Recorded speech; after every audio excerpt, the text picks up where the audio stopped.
శ్రీ గురుభ్యో నమః. శక్తిపాత దేశికేభ్యో నమః. అందరికీ శుభోదయం అండి. నిన్న మనం స్వరశాస్త్రం గురించి చెప్పుకున్నామండి. అంతకుముందు వీడియోలో సాంఖ్య యోగం గురించి కూడా చెప్పుకున్నాము. సాంఖ్యయోగంలో అమ్మవారు అంటే ప్రకృతి పంచభూతాలు ఒకదానితో ఒకటి మిళితమయ్యి శరీరంలో ఏ ఏ భాగాలుగా మారినాయి, మనకి ఏ ఏ కార్యక్రమాలు చేస్తున్నాయి, సర్వం ప్రకృతి స్వరూపిణమైనటువంటి అమ్మవారి శక్తి ఏదైతే ఉందో అది పంచభూతాల సహాయంతో మన శరీరంలో అణువుణువుగా వ్యాపించి ఎలా కార్యక్రమాలు నిర్వహిస్తుంది అనేది మొత్తం సమస్తం చెప్పుకున్నామండి. ఇందులోని సాంఖ్యయోగంలో తత్వ విచారణ అనేది జరుగుతుంది అన్నమాట.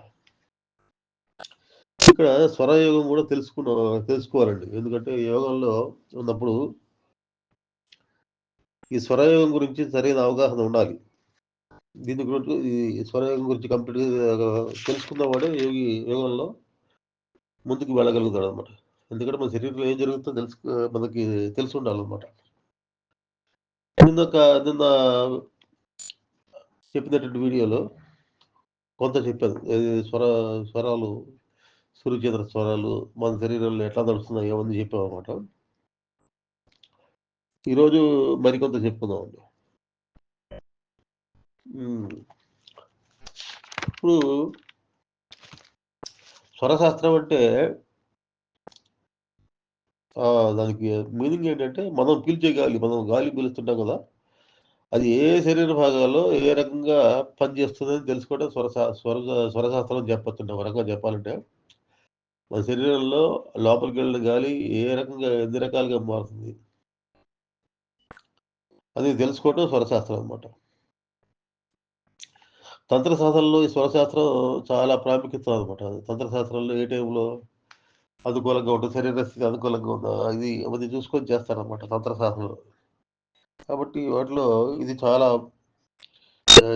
దీనికి సంబంధించినటువంటి యోగ శాస్త్రానికి సంబంధించినటువంటి స్వరశాస్త్రానికి సంబంధించినటువంటి ఇది తెలిసి ఉండాలన్నమాట బాగా. ఇక్కడ మనం శరీరం శక్తివంతంగా, కొంతమంది బలహీనంగా ఉన్నారు, శరీరం కాదు మనసు కాదు, శారీరకంగా మానసికంగా బలహీనంగా ఉంటారు అన్నమాట. వాళ్ళు మరి అంటే ఈ బలహీనత శరీరం శక్తివంతం ఎప్పుడైతుంది,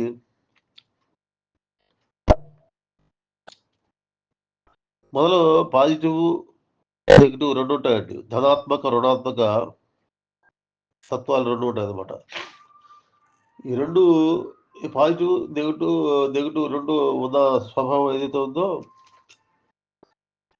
అదే అర్ధనారీశ్వర తత్వం అంటారు. అది శివపార్వతులు కలిసి అర్ధభాగం, పార్వతీదేవి అర్ధభాగం అని చెప్పేసి శివుడులో అర్ధభాగంగా ఉంటుందంటే అర్థం ఏంటంటే ఈ రెండు కలిసిన అటువంటి ధనాత్మకమైనది రుణాత్మకమైనటువంటి రెండు శక్తులు పనిచేస్తున్నాయి అనమాట. పాజిటివ్ నెగిటివ్ ఇది అన్ని నెగిటివ్ ఈ రెండు ఏంటంటే సమాంతరంగా పనిచేస్తున్నప్పుడే ఎనర్జీ లెవెల్స్ అనేది పెరుగుతుంటాయి అనమాట. అది ఎలాగంటే మన కష్టాలని ఎదుర్కొంటున్నప్పుడు మాత్రమే కష్టాలను ఫేస్ చేసి కష్టాలని మనం ఎంతగా గట్టిగా మనం దాన్ని ఎదుర్కొని మనం ఒక శక్తి సామర్థ్యాలని ఎంతగా ఉపయోగిస్తుంటే అంతగా మన మానసిక శక్తులు, శారీరక శక్తులు పెరుగుతుంటాయి. కష్టాల నుంచి పారిపోయి నాకు కష్టాలు నేను పడలేదని చెప్పేసి పక్కకి వెళ్ళిపోయేటటువంటి వ్యక్తుల్లో శక్తి సామర్థ్యాలు ఉండవండి. వాళ్ళు ఎంతసేపటికి పరిస్థితులకి ఏంటంటే పరిస్థితులు ఎదుర్కోలేక పక్కకు తప్పుకుందంటే శక్తి సామర్థ్యాలు కూడా లిమిట్ అయిపోతాయి. మనం ఎప్పుడూ అందుకనే భక్తులు జీవితాలు కనుక మీరు పరిశీలించినట్లయితే వాళ్ళు ఎక్కువ కష్టాలు పడతారు. ఎంత కష్టపడితే అంతగా వాళ్ళ కర్మలు కరిగిపోతాయి. అంటే వాళ్ళు నెగటివ్స్ నుంచి పాజిటివ్ వైపుకి ఎంత కష్టాల్లో ఉందో కూడా భగవత్ సందేశాన్ని భగవంతుడి యొక్క స్మరణని వదిలిపెట్టకుండా వాళ్ళు భక్తులు చేస్తారు కాబట్టి, సాధనలు చేస్తారు కాబట్టి, ఆ రకంగా భక్తి పారస్థితుల్లో ఉంటారు కాబట్టి, భగవంతుడు నమ్ముకొని ఉంటారు కాబట్టి, వాళ్ళ కర్మలన్నీ కొత్తగా ప్రారంభ కర్మలు ఏర్పడవు వాళ్ళకి. తర్వాత మళ్ళీ ఉన్న కర్మలు ఏమో అనుభవిస్తుంటారు. అనుభవించడం ద్వారా ప్రారంభ కర్మ జరిగిపోతుంది. తర్వాత ఇంకో మార్గం ఏంటంటే కుండలిని యాక్టివేషన్ ద్వారా కూడా మీకు ఒక సుషుమ్నా మార్గంలో కుండలిని ఎంటర్ అయిన తర్వాత పైకి ఊర్ధ గమనం పొంది సహస్రాలలో చేరినప్పుడు అప్పుడు మీకు కింద ఉన్నటువంటి షట్చక్రాల్లో ఉన్నటువంటి కర్మలన్నీ కూడా అవి వైపు అవుతుంది అనమాట. ఒక టేప్ రికార్డులో మనం ఒక పాత పాటని అరేంజ్ చేయడానికి కొత్త పాటను మళ్ళీ రికార్డ్ చేస్తే అది పాతవన్నీ వెళ్ళిపోతాయి. అదేవిధంగా ఆ శక్తి మళ్ళీ తిరిగి నిద్రాణంగా ఉన్నటువంటి మూలాధారంలో ఉన్నటువంటి శక్తి ఏదైతే స్టాటిక్ ఎనర్జీ అనమాట, ఆ ఎనర్జీ మళ్ళీ పైకి ఊర్ధగామి అయినప్పుడు ఐటి బావులు ఊర్ధగామి అంటే నాకు ఒకటే మార్గం, సుషుమ్న మార్గం అనమాట. ఇడాపింగళ మార్గాలేమో మన ప్రపంచంతో కల్పించే శక్తులు అనమాట. ఇడాపింగళ మార్గంలో పనిచేసేది బాహ్యంగా శక్తి రెండు రకాలుగా ఉంటుందండి. ఒకటేమో ఇడాపింగళ ప్రపంచంలో విషయాల్ని మన శరీరంలో జరుగుతున్నటువంటి అనియంత్రిత చర్యలు ఏమైతే ఉన్నాయో దాన్ని అంటే గుండు కొట్టుకోవటం, తర్వాత రక్త ప్రసారం, శ్వాసించడం, ఇవన్నీ ఏంటంటే మన ప్రమేయంలో కూడా జరిగిపోతుంటాయి. అన్నీ లోపల జరిగేవి అనమాట. లోపల రకరకాల గ్రంథులు పనిచేయటం, వీటికి కొంత ఒక భాగం ఆ కుండలి శక్తిలో ఒక భాగం ఏమిటంటే వీటికి కొంత భాగాన్ని మనం కేటాయించడం జరుగుతుంది అనమాట. శక్తిలో కొంత భాగం అటు పోతుంది. రెండో భాగం ఎటు వెళ్తుంది? రెండో భాగం ఈ నిద్రాణంగా స్టాటిక్ ఎనర్జీగా ఎక్కడ మూలాధారంలో ఉంటుంది. మూలాధారంలో అలా ఉంటుంది అనమాట.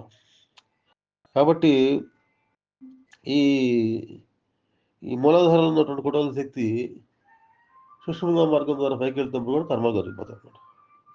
అలా కాకుండా బాహ్యంగా మనం ఈ భక్తి మార్గంలో, కర్మ మార్గంలో వీటిల్లో మనం ఎంతగా కష్టాలను తట్టుకునేటువంటి ఓర్పు, సహనం ఇవన్నీ మనం అలవర్చుకుంటే ఓర్పు, సహనము, క్షేమ, ప్రేమ ఈ గుణాలు కనుక అలవర్చుకొని సాధనలు చేస్తుంటే ఏమవుతుందంటే మనకు కష్టాలు తట్టుకునే కెపాసిటీ పెరుగుతుంది అన్నమాట. తద్వారా ఏమవుతుందంటే మనకి ఎనర్జీ లెవెల్స్ మానసికంగా, శారీరకంగా కూడా మనకి చక్కటి ఎనర్జీ లెవెల్స్ పెరుగుతాయి అన్నమాట. కాబట్టి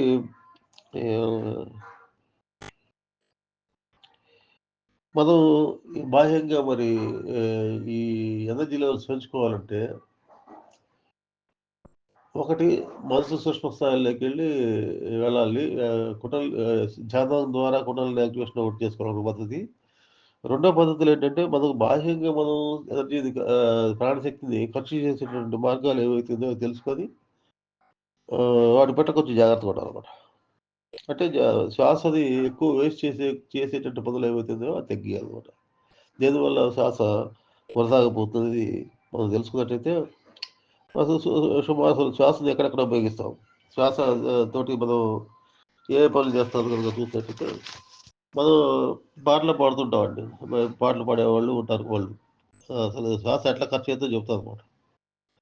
వాళ్ళకి ఒక అడుగు దూరం వరకు శ్వాస ఇది అవుతుందన్నమాట. ఒక అడుగు దూరం వరకు అది లెంగ్త్ మామూలుగా అయితే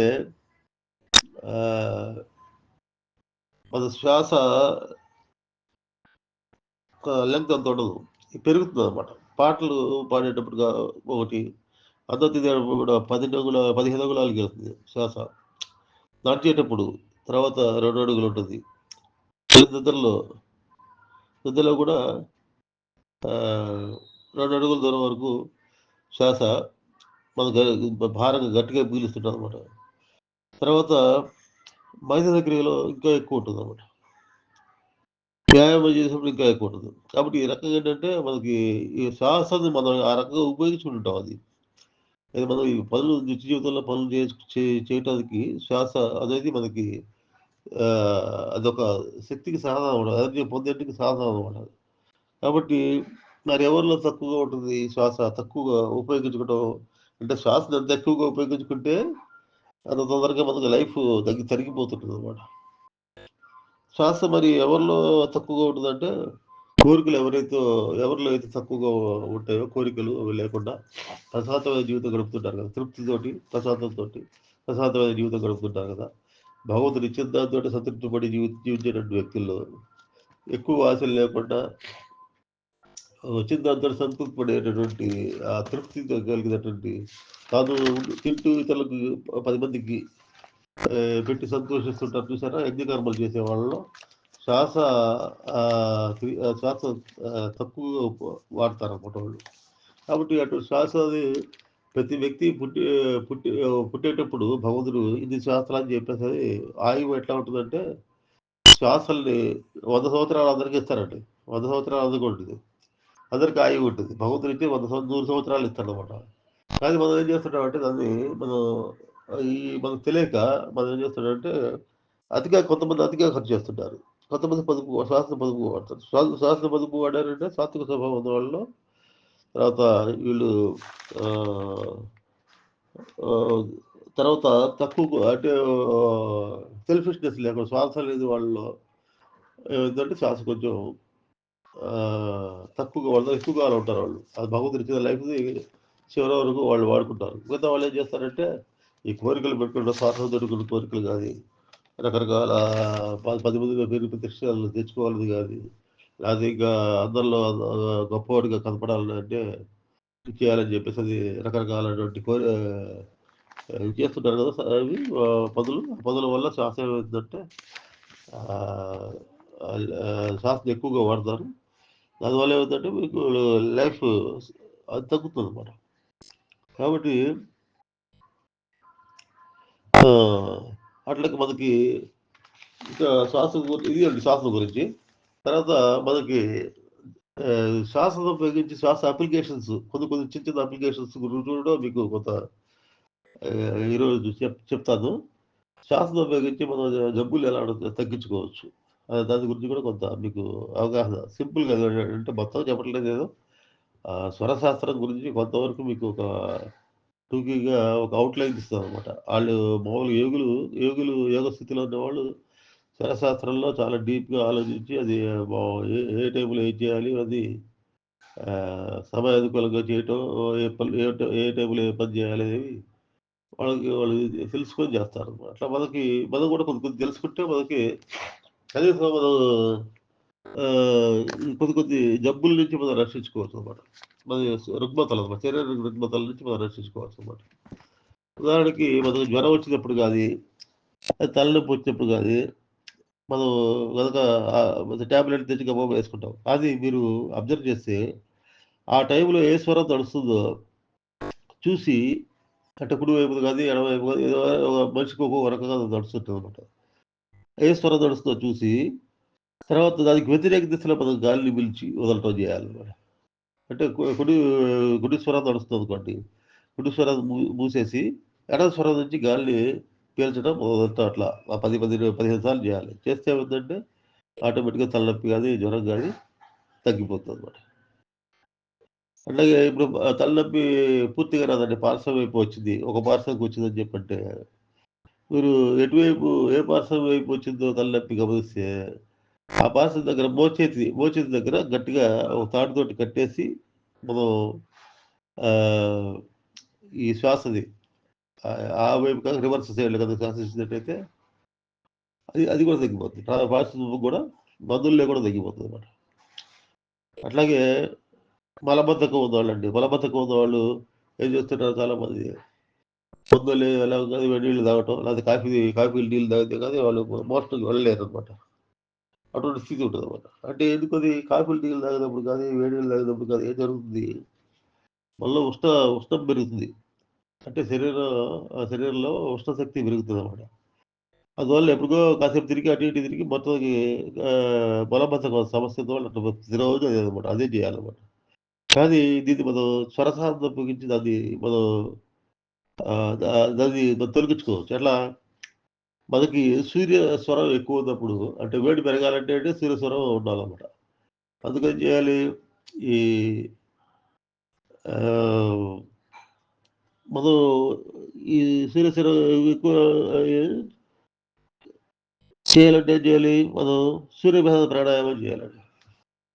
సూర్యభేద ప్రాణాయామం అంటే ఎడముక్కు మూసేసి సూర్యనాడి ద్వారా పింగళనాడి ద్వారా మనం ఏంటంటే లోపలికి డీప్‌గా బెడిసి వదలడం చేయాలి. దానివల్ల ఏమవుతుందంటే సూర్యస్వరాన్ని ఎప్పుడైతే మనం ఉపయోగించి సాధన చేస్తామో, ఈ గాలిని పీలుస్తామో శరీరంలో హీట్ జనరేట్ అయిద్ది లోపల హీట్. దానివల్ల ఏమవుతుందంటే మీకు ఆటోమేటిక్‌గా మలబద్ధకం కంప్లీట్‌గా అనమాట. ఏంటి ఇక లేవగానే ఇక ఈ అవసరం ఉండదు. టీలు, కాఫీలు వేడి నీళ్ళు ఇవి అవసరం ఉండదండి. ఆటోమేటిక్‌గా మీకు ఫ్రీ మోషన్ అనమాట. కలుగుతుందనమాట. అట్లాగే యూరినేషన్ కొంతమందికి యూరినేషన్ సరిగ్గా కాదండి. యూరినేషన్ సమస్యలుంటాయనమాట. వాళ్ళకి చంద్రస్వరం అనమాట. సూర్యనాడి మూసేసి ఈ చంద్రస్వరాన్ని రెగ్యులర్‌గా ప్రాక్టీస్ చేస్తూ వచ్చారండి. ఒక 40 రోజులు ప్రాక్టీస్ చేశారనుకోండి. ఎడమ ముక్కు ద్వారా గాలిని పైకి కిందకి వదలటం అనేది చేశారనుకోండి. మూత్ర సమస్యలు గూడా వెళ్ళిపోతాయండి. ఇవి రకరకాల ఇట్లా మామూలుగా జబ్బులకు గూడా మన వాళ్ళు ఈ ఆహ్, ఈ స్వర స్వర శాస్త్రాన్ని ఉపయోగించారండి. అట్లాగే ఇంకో రహస్యం గూడా ఉంది.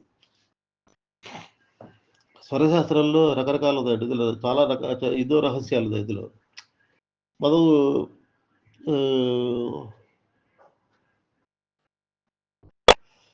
ఆహ్, గర్భధారణకు సంబంధించి స్త్రీ, పురుషులు అట్లా మనకు కొంతమంది మగపిల్లలు కావాలని జెప్పేసని ఎక్కడెక్కడికో తిరిగి గుళ్ళెంబడి తిరిగి అందరికి బాబాల దగ్గరికి పోయి రకరకాల మొక్కులు మొక్కుతుంటారు. కానీ యదార్థంగా ఏంటంటే గర్భధారణ గురించి గూడా వీళ్ళు స్వరశాస్త్రాలు చెప్పారండి. స్త్రీ పురుషులు ఎట్లా పుడతారు? పిల్లలు ఆడపిల్లలు ఎప్పుడు ఎటువంటి పరిస్థితుల్లో పుడతారు? మగపిల్లలు ఎటువంటి పరిస్థితుల్లో పుడతారు? అసలు పిల్లలు పుట్టకపోవడానికి కారణం ఏంటి? ఇవన్నీ కూడా చెప్పారండి. అంటే ఇప్పుడు వీళ్ళు ఈ స్త్రీ పురుషులు సంగమం చేసినప్పుడు ఇద్దరిలో ఒకే స్వరం ఉంటే పిల్లలు పుట్టరండి. సంగమం చేసే టైంలో ముక్కులు గనక ఇద్దరిలో సూర్యనాడి గాని, ఇద్దరిలో చంద్రనాడి గాని ఆడుతున్నప్పుడు సంగమం చేస్తే అప్పుడు అప్పుడు ఫార్మేషన్ అనేది జరగదనమాట. అన్నం ఫార్మేషన్ అనేది జరగదనమాట. అది మరి ఎప్పుడు జరుగుతుందండి? ఇద్దరిలో వ్యతిరేక స్వరాలుండాలి. ఒకళ్ళలో సూర్యనాడి ఉండాలి. ఇంకోళ్ళు చంద్రనాడి ఉండాలి. మరి మగపిల్లాడు ఎప్పుడు పుడతాడు? ఆడపిల్లలు ఎప్పుడు పుడతారండి? అది కూడా మరి వీళ్ళు పెద్ద టెస్టులు చేసి గాని చెప్పరు. ఏది ఫార్మేషన్ జరిగిన తర్వాత ల్యాబుల్లో టెస్టులు చేసి చూస్తారు. కానీ మన ముందరగానే తెలుసుకోవచ్చు. ఎట్లా తెలుసుకోవచ్చండి? అంటే ఆహ్, ఆహ్,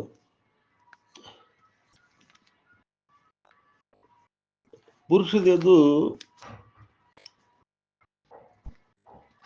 ఎట్లా ఉండాలి?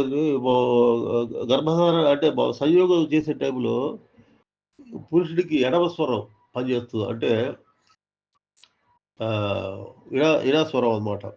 చంద్రనాడి పనిచేస్తూ ఉన్నప్పుడు స్త్రీకి ఆహ్, కుడి స్వరం అంటే సూర్యనాడి పనిచేస్తున్నప్పుడు సంయోగం జరిగితే పుత్ ఆహ్, ఎవరు పుడతారండి? పుత్రికా సంతానం కలుగుతది. అమ్మాయి పుడతది. పురుషుడికి ఎడమ స్వరం, స్త్రీకి తర్వాత స్వరం ఉన్నప్పుడు గనక సంయోగం జరిగితే ఆడపిల్ల పుడుతుంది. దానికి వ్యతిరేక దిశగా అంటే ఉన్నప్పుడు అంటే పురుషుల్లో సూర్యనాడి, ఆడవారిలో చంద్రనాడి ఉన్నప్పుడు గనక సంయోగం జరిగినట్లయితే పురుష సంతానం కలుగుతది. చూడండి సంతానం మీద కూడా వాళ్ళు అంత రీసెర్చ్ చేశారు. దీనిలో మామూలుగా ఈ శాస్త్రంలో మామూలుగా స్వరశాస్త్రంలో ఇది నాకు ఎంతో పెద్ద శాస్త్రం అండి ఇది. ప్రతి యోగ స్థితిలో ఉన్న వాళ్ళు ప్రతి ఒక్కడు కూడా ఈ శాస్త్రం గురించి కూడా అవగాహన ఉండాలనమాట. ఉంటే మన శరీరంలో ఏం జరుగుతుంది? మన శ మన ఆహ్, మనం మనం ఒక ఆహ్, యోగ స్థితిలో ఉండి చేస్తే ఏ ఏ మనం ఈ వీటి నుంచి ఎట్లా సమస్యల నుంచి ఎట్లా బయటపడతాం?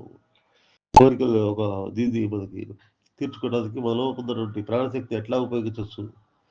అమ్మవారిని ఆ ప్రాణశక్తి అంటే అమ్మవారి శక్తే. అమ్మవారి శక్తి ఏ రకంగా ఎట్లా పనిచేస్తది తెలుసుకోవటం కూడా అది స్వరశాస్త్రంలో ఉన్నటువంటి ఒక విశేషం అండి. కాబట్టి పిల్లలకి సంగతి కూడా అదే మనం. ఆడపిల్ల పుట్టినా, మగపిల్ల పుట్టినా కూడా తర్వాత మళ్ళీ అసలు పిల్లల పుట్టకపోవడం తేడాలు కూడా ఇందులో ఉందండి మొత్తం. ప్రాణశక్తికి లోపల ఉన్నటువంటి వాటి కాంబినేషన్ వల్లే జరుగుతాయనమాట. తర్వాత అట్లాగే ఈ ఆ గాలి మన లోపల పీల్చినటువంటి ప్రాణశక్తి 5 భాగాలుగా మారుతుంది. 5 భాగాలుగా మారి పంచ ప్రాణాలు అంటారు ఒకటి. అందులో ప్రాణము, అపానము, తర్వాత వ్యానము, ఉదానము, సమానము. ఇవి పంచ ప్రాణాలు అనమాట. ప్రాణం అంటే ఏంటంటే అనంత ఆకాశం. ఆకాశం నుంచి మధ్య లోపలికి పిలుస్తారు అనమాట. గాలిని పిలుస్తారు అనమాట. అది ఎవరి శక్తి మేరకు వాళ్ళకి పిలుస్తారు. ఒక శక్తివంతుడు బలహీనత కూడా మనం పీల్చే గాలిని బట్టి ఉంటుంది. మన రిటెన్షన్ కెపాసిటీని బట్టి ఉంటుందన్నమాట. లోపల ప్రాణశక్తి లెవెల్స్‌ని బట్టే ఇప్పుడు ఒక చీమలో తక్కువ ప్రాణశక్తి లెవెల్స్ ఉంటాయి కాబట్టి దానికి ఎక్కువ శక్తి ఉంటది. ఒక ఏనుగులో ఏనుగుకి ఎక్కువ శక్తి ఉంటుంది. ఎందుకంటే ఎక్కువ ప్రాణశక్తి అది గ్రహిస్తుందన్నమాట. ఆ శరీరం కూడా ఆ ప్రాణశక్తి కూడా పెద్దది కదా! ఎక్కువ ఎనర్జీ అది పెద్ద పెద్ద బరువులు కూడా అది లేపగలిగే కెపాసిటీ ఉంటదన్నమాట. కాబట్టి ఎవరు అనంత ఆకాశాల నుంచి ఎక్కడి నుంచి వచ్చింది దానికి ఆ శక్తి? బయట నుంచి ఆకాశం నుంచి తత్వం నుంచి ఆకాశం నుంచే ప్రాణశక్తి రూపంలో అది ఎక్కువ గ్రహిస్తుందన్నమాట. అట్లాగే ఈ ప్రాణం అంటే అది బయట నుంచి మనం గ్రహించేటువంటి శక్తి అన్నమాట.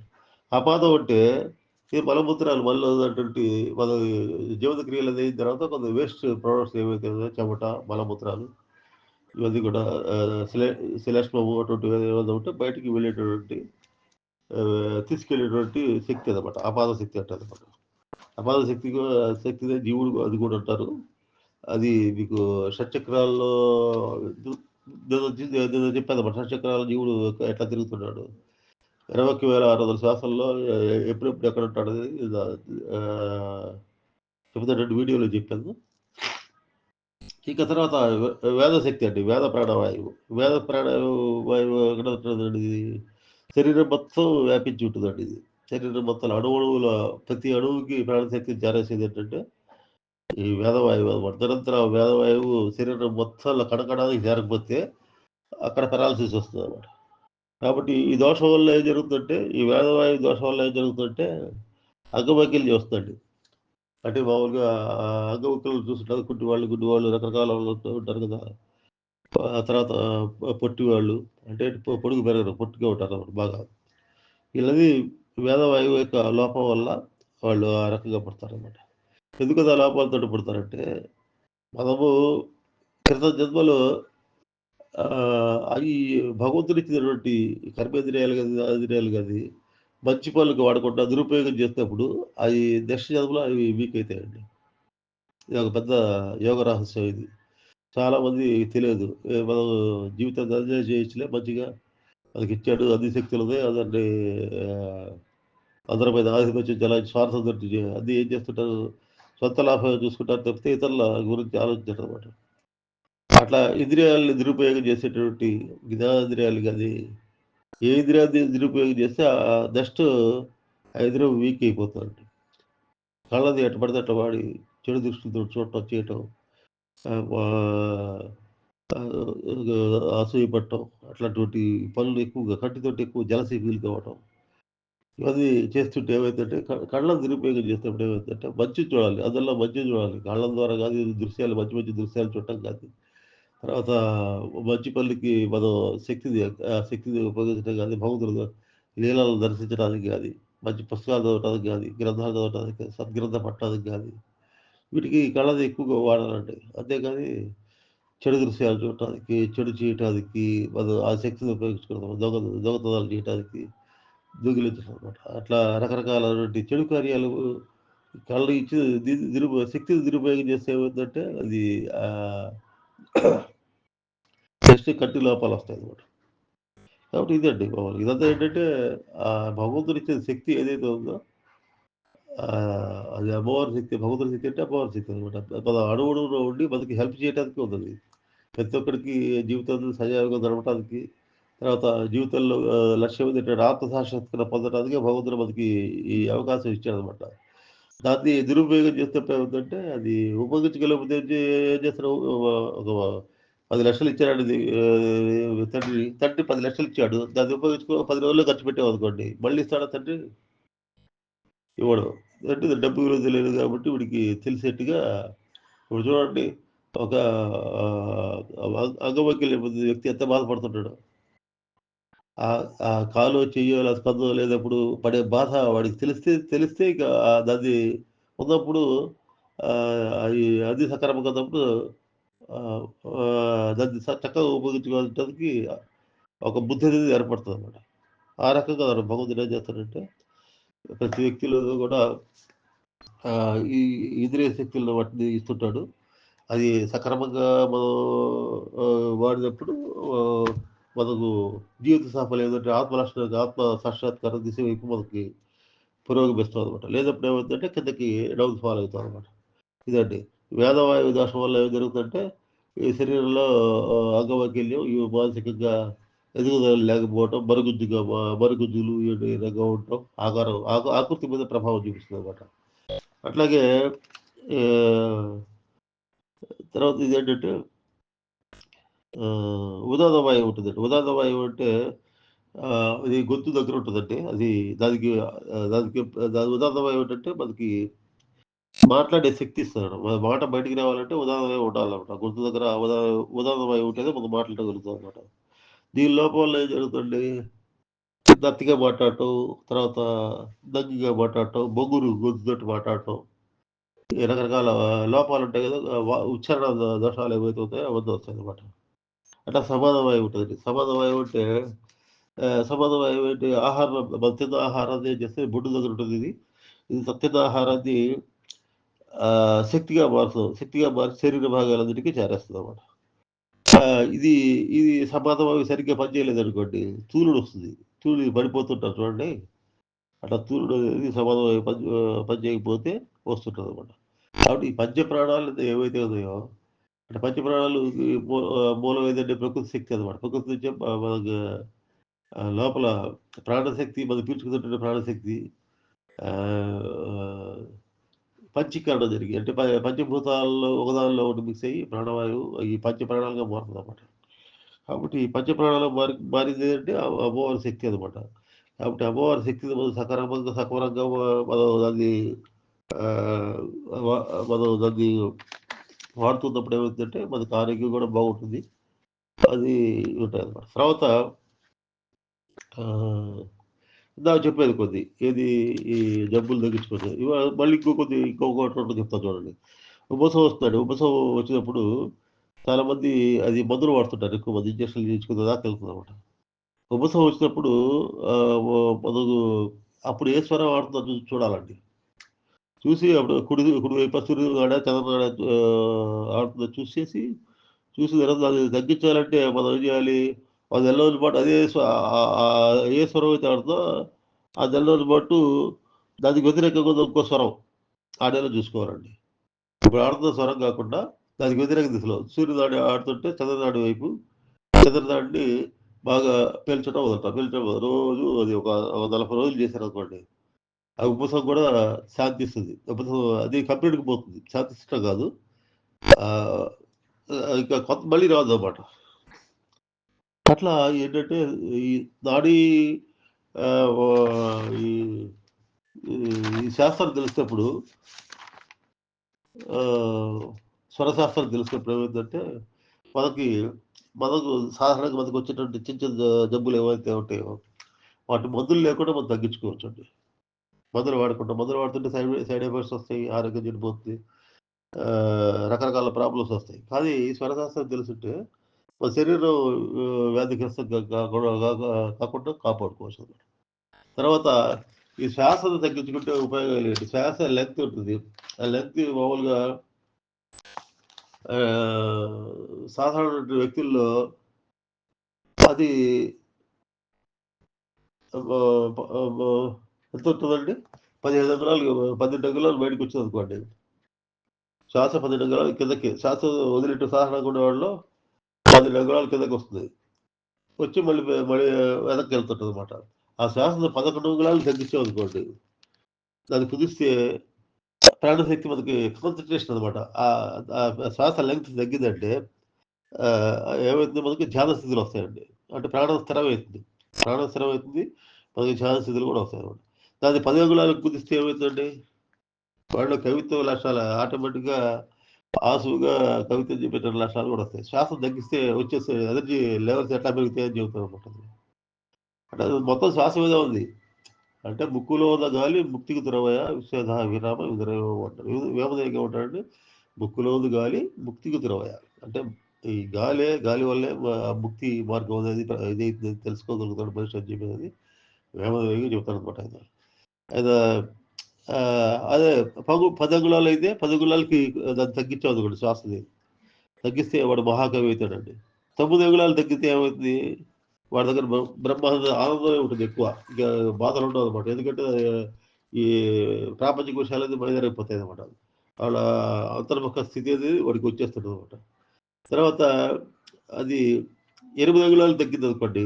తగ్గినప్పుడు వాడి ఏది ప్రతిదీ దూరదృష్టి కూడా మీకు దూరదృష్టి అనేది అలవడుతుంది అనమాట. దూరంగా ఉన్న వస్తువులు కనబడతాయి. తర్వాత ఒక శాస్త్రాన్ని చక్కగా అర్థం చేసే కెపాసిటీ వాడికి వస్తుంది. తర్వాత 6 అంగుళాలు తగ్గిందనుకోండి. 6 అంగుళాలు కనుక శ్వాసను తగ్గించగలిగితే ఆకాశ గమనం కూడా చేయగలరండి. ఇప్పుడు నారదుడు, తుబ్బురుడు వీళ్ళంతా ఆకాశ గమనం చేస్తున్నారని పురాణాలు చెబుతుంటారనమాట. అంటే వాళ్ళకి శ్వాస 6 అంగుళాలు కంటే తగ్గి ఉంటుందన్నమాట అది. ఆకాశ గమనం ఇది వస్తుందన్నమాట. తర్వాత 4 అంగుళాలు తగ్గించారనుకోండి సర్వసిద్ధులు వస్తాయి వాళ్ళకి. అన్ని రకాల సిద్ధులు అణిమాది సిద్ధులు మొత్తం వస్తాయి. అంటే అణిమ, లహిమ, మహిమ, గరిమ ఇవన్నీ ఏంటంటే అది మామూలుగా యోగపరంగా ఏంటంటే అవి పెద్ద గోడ చిన్న గోడ ఉంటాయి. అదేంటంటే మనసులో మానసిక శక్తులు అట్లా పెరుగుతాయి. అంటే 10 మందిని అట్రాక్ట్ చేయడం, 10 మందికి చెప్పగలిగే కెపాసిటీ రావడం, తర్వాత అందరిలో భగవంతుని దర్శించగలగడం ఇవన్నీ వస్తాయి. ఇవన్నీ సిద్ధులే ఇవన్నీ అనమాట. కాబట్టి 4 అంగుళాలు తగ్గితే ఏంటంటే సర్వసిద్ధులు వస్తాయి అనమాట. తర్వాత 2 అంగుళాలు అయితే ఈ 2 అంగుళాలు తగ్గించారనుకోండి ఇంకా శ్వాసది అదృశ్యమైనటువంటి శక్తి కూడా వస్తుంది. కనపడకుండా పోయే శక్తి, ఎవరు కనపడకుండా పోయే మాయమయ్యే శక్తి కూడా వస్తుంది అనమాట. ఇక్కడ చూడండి రాక్షసులు ఇక్కడ కనపడి అక్కడ మాయమైపోతుంటారు. అది ఆ శక్తి కూడా వస్తుంది అనమాట. ఇంకా శ్వాసం చేశాడనుకోండి, ఇంకా శ్వాసం చేసేటప్పుడు ఆ 2 అంగుళాలు పోయి ఇంకా అది ఎక్కడ ప్రాణం ఎక్కడ స్థిరపడుతుందంటే సుషుమ్నా మార్గంలో స్థిరపడుతుంది అనమాట. స్థిరపడి ఇక్కడ ఈ గాలి పీల్చుకోవాల్సిన అవసరం ఉండదు ఇక మనకి. ప్రాణం ఇప్పుడు ఇడా పింగళ దాడుల్లో సంచరించే ప్రాణం సుషుమ్నా మార్గంలో అక్కడ మొత్తం అక్కడ కాన్సంట్రేట్ అయ్యి అక్కడ ఉండిపోతుందన్నమాట. అప్పుడు మీరు బయట గాలి పీల్చుకోవాల్సిన అవసరం కూడా ఉంటుందన్నమాట. అది కేవలం కుంభకం అంటారు అది. కేవలం కుంభక స్థితి అనేది యోగంలో ఒక స్థితి అనమాట. ఆ స్థితికి వస్తుందన్నమాట. కాబట్టి ఇదండి శాస్త్రం గురించి ఇవాళ కొంత చెప్పుకుందాము. రేపటి వీడియోలో మరికొంత చెప్పుకుందామండి. ఈ రోజుకి స్వస్తి.